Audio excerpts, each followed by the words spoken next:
Yes, now we are going to discuss about the planning and organization of the lab work in mathematics subjects. Now we can classify this into the five categories. First one is design and layout. The second one is physical infrastructure and material infrastructure, material, human resources, time allocation, and other activities. So now one by one we will discuss the general planning and general layout, how it would be.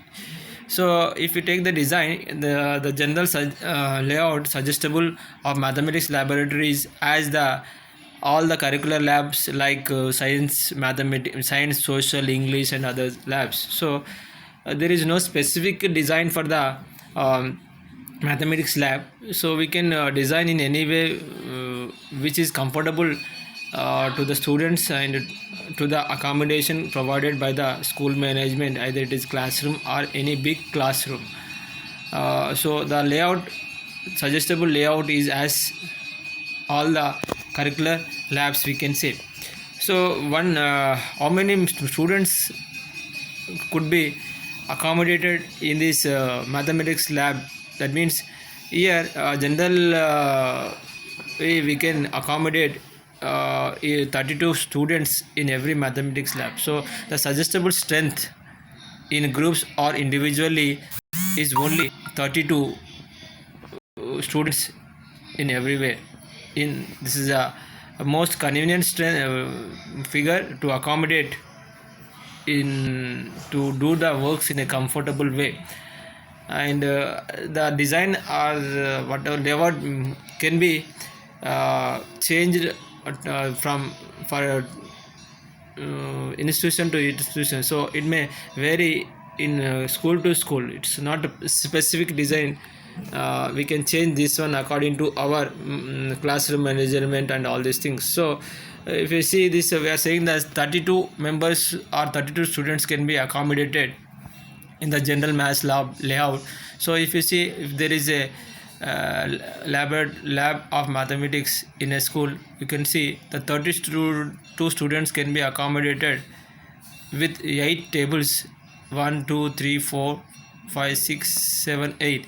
To each table we can accommodate 4 chairs to 4 members. So each 8 table consists 8 for the 32 students. This is the general layout of any school, and it is most suggestible to any type of institution if it is convenient. So we can say there should be some blackboard to utilize whenever it is required, and all the tables and materials should be provided on the demonstration table. This is the general layout of any math lab and most suggestible layout for any school.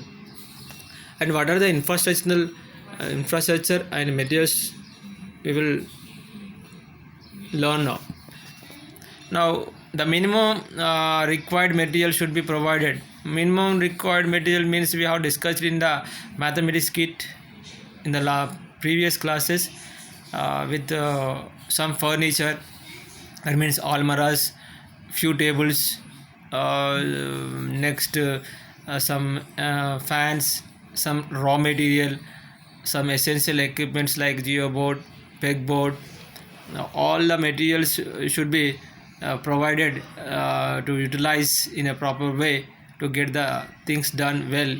And there should be some, at least some material which is suggested by NCERT, especially from mathematics kit of NCERT, which was developed and which was proposed by NCF 2005. This is about the physical infrastructure and material. Then what about the third one? The third one is human resources. Human resources means how many members should be provided in the mathematics lab. That means the teachers or supervisors or lab assistants should be there. So if the strength is more, we can accommodate 3 or 4 members. For 32 students lab, we can, at least there should be one person. That one person means he should be the trainer or the lab assistant.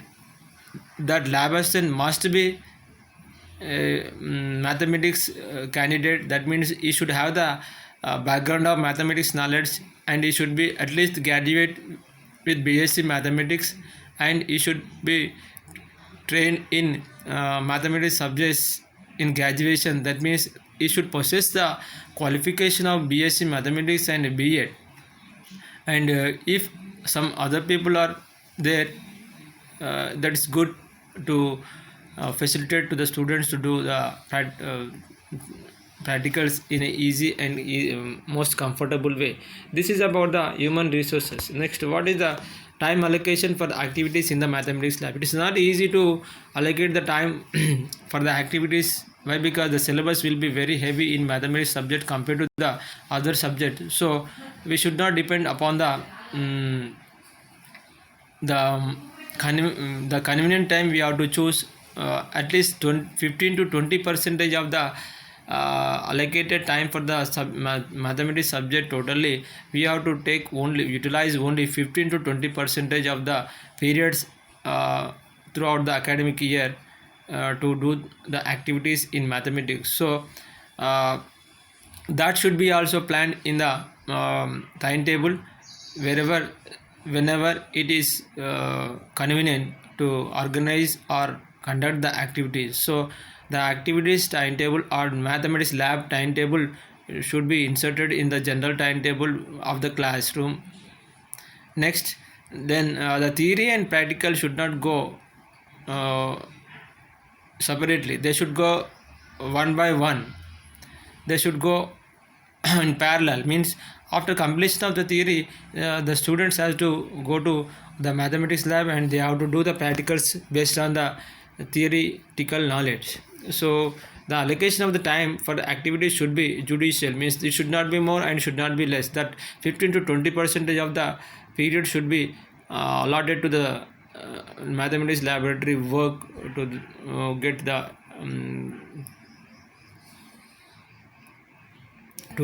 things learned by the student. This is about the planning and organization of mathematics lab. So when we are organizing the lab, we should have the good knowledge about the layout, human resources, physical infrastructures and materials, and time for activities. We should keep all these 4 things in the mind when we are planning and organizing the mathematics lab as a good mathematics teacher.